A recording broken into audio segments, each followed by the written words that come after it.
before you get your panties in a bunch, no, I did not lose another husband in another boat. A lot of you recognize me on Foxing Around from my old channel, Yachtnaughty. I was the go-go girl and did some cooking videos on an old boat that I had. And I did a video in the past called She Lost Her Husband and Her Boat, which I did. My husband passed away 5 years ago, and I had to get rid of the boat, which I'm going to talk about. I got permission from the present owner, Mr. Booth, and we're going to go check it out. I haven't been on that boat since Terry passed away, and we're going to go check it out. And it's going to be an interesting day for me, actually. So let's go down and go find it. Mr. Who? Mr. Who? Mr. Booth. Belt. Oh, sorry. All right, that's the new owner. Go back. All right. Okay, go ahead. Okay, so the present owner, Mr. Belt, gave me permission to step aboard the boat and film, do whatever I wanted on it. And the name of the boat used to be, originally, back in its prestigious racing days, used to be called Bullfrog. Then it was known as Checkmate. And Terry and I renamed it Thunderball, and then they renamed it back to Checkmate again. So let's go find it.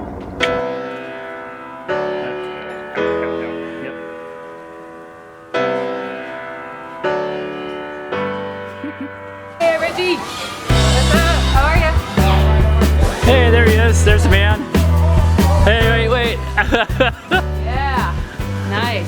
Yeah, buddy. That's my bottom look right there. That's the breakaway look right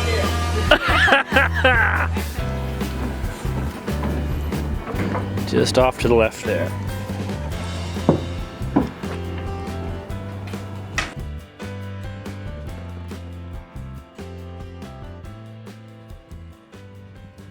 Well, they kept the octopus that I designed, so that's cool. They have actually good taste. And this is a Doug Peterson 55. This is Terry and I's old boat. And one of the videos I did on Foxing Around, Meet Carl, he's sailing around the world, has a 41-foot Doug Peterson, which this is the same Doug Peterson, but he built a much bigger version, 55. And it's looking a little rough. Looks like they need a lot of work to do on this. But it's been how long now? It's been, well, Terry's past 5, but there was a lot of things that we hadn't addressed that are now coming to issue. And I know one of the things is going to be the rod rigging. And they did the rudder, right? They're doing that right now. It's missing. It's not even on the boat. Now, what was the deal with the rudder? Bearings. The bearings? The bearings They were put out? new bearings in. Okay. Shoo. Just so you know, this wheel is all titanium. And this thing, well, there's no rudder in it right now. I don't want to spin it, but this thing spins on a dime. Here are the running backs. This boat is a monster, by the way. I can't even believe that Terry and I did this on our own. That's why I was tired all the time. We actually almost got a divorce over this boat because it's so gnarly. America's Cup grinders. Terry and I actually designed this custom Dodger. And see if you can see it. It took us like 5 years to design this, and then we've got a company to actually sew it for us. We're on that. It's still in good shape. Look at the size of these drums here. These are all custom-made variant winches. Look at the size of that. That's how much load this boat takes. And we've had a lot of people sailing on this boat, and they used to tell us that this boat, being 55 feet, take the load, same loads as a 70-foot sled. Hello? Anyone home? Terry, you here? Oh my gosh, it is. It's like a sauna in here. Yeah, you're supposed to keep these boats really dry. Oh my gosh, there's so much water in the boat. This is one thing that Terry always made sure of, is that there was never any water in the bilges. And they're working on the Perkins right now. And usually there's a center piece right here. A lot of you will recognize this. But it all spreads apart, and you look at the access you have to this engine. It's beautiful. This is where it all happened. Here's the galley go-go. And the funny story I want to tell you about this is that there were a few comments that I got in the past that they did not believe that we were on a boat. They thought that this was like a set that we had designed, which we found so funny. People thought I abandoned Yachtnaughty, which I didn't. There's a few things that happened. Terry and I were one payment away from paying this boat off. We had owned it for roughly 15 years, sank our whole life into it, worked our asses off on it, and then a winter came, and it's been about 5 years ago. The winter came and he contracted the flu. It was a super flu, and being that he was a double organ transplant patient, he wasn't able to fight it like a normal healthy immune system could. So he passed away within 10 days. And then our plan was to go cruising on the boat. And although that the memories here are so good on this boat, that's what Billy and I are striving for, is to recreate what Terry and I could not finish. The really sad part of the story is, and I'm not trying to make this a negative video, actually. It's going to be a positive video, and you'll see what I'm going to say at the end. But the boat got shanghaied from me, as well as a business. And it was not my side of the family, by the way. But like I said, Terry had medical issues, and he was really worried about anything being in our names. So we had trustfully put it into someone else's name who took advantage of the situation. And when Terry passed, I got everything taken from me. So I had to literally start from ground zero, which was very difficult. I had to go in mode that I didn't want to go into. I was very stressed out during that time. I think I went from 130 pounds to 116. Mm-hmm. And the only thing that Yeah. saved me was Billy was force feeding me food during that time, because he came after me, by the way, and which I'm glad he did. Hey, And, me too. I remember having a big scary dog on here. Ramsey? No, Oh. it wasn't. No, it was Boris. No, it was Ramsey. And every time he came on here, it looked like a small elephant, really, but it was a pit bull in it. Just loved to just have fun, but it would overpower you. But I remember coming down here and having that thing follow me around a lot. And Did he bite you ever? no. But did he nip at you? Well, had I started to really, probably play with him, he would have. But they really had, back then they had this boat really dialed in and very clean. And But you surveyed the boat for us. Yeah, you surveyed the boat a couple times. Oh, no, I didn't survey it. I appraised it for you. Oh, you appraised it. That's right. Because it went up in value. Well, no, it went down in value for, what had happened? I forget, it went up. The values on this boat changed dramatically.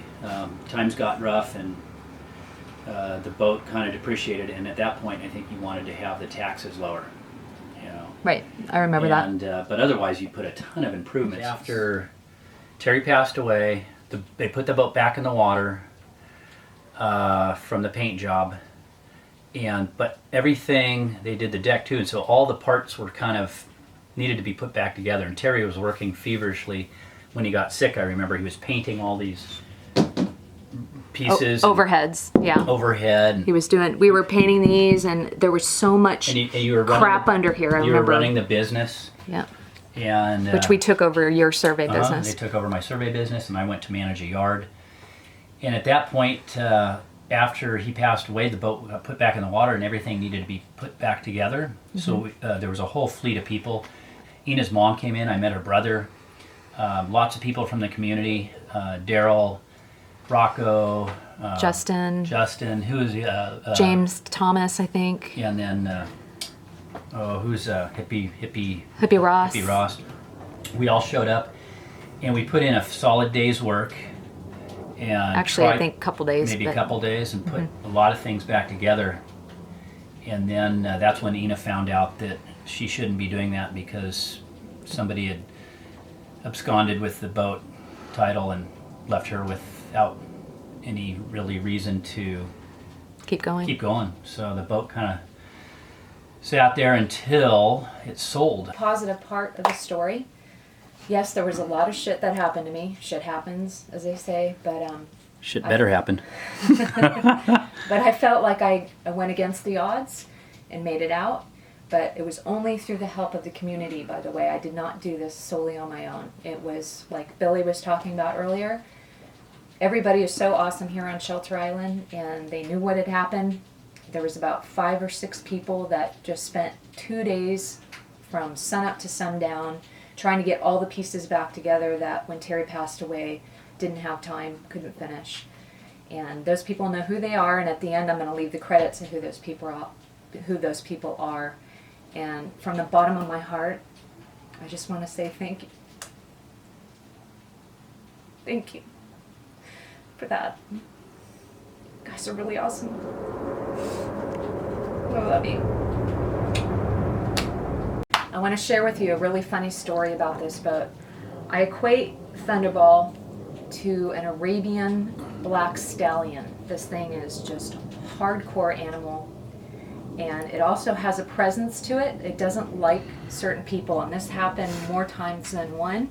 We'd be on trips with people, and if they had like a negative energy, or they were very selfish, or whatever, you name it, the boat would not like them, and it would shut down itself. There would be something that would happen, like the batteries would just go to zero, or the engine decided that it wouldn't start. We'd have to always turn around, drop the people off, and then in the minute that those people would step off the boat would start up again. So it would kick. It's like a horse. Like if it didn't like you, boom, you're out of here. Ooh, okay, well, on to bigger and better things. I thought I was going to be super sad about being on Thunderball, Yeah. but I felt really happy, like I was revisiting a long-lost friend or something. Well, I think the boat likes you, you know?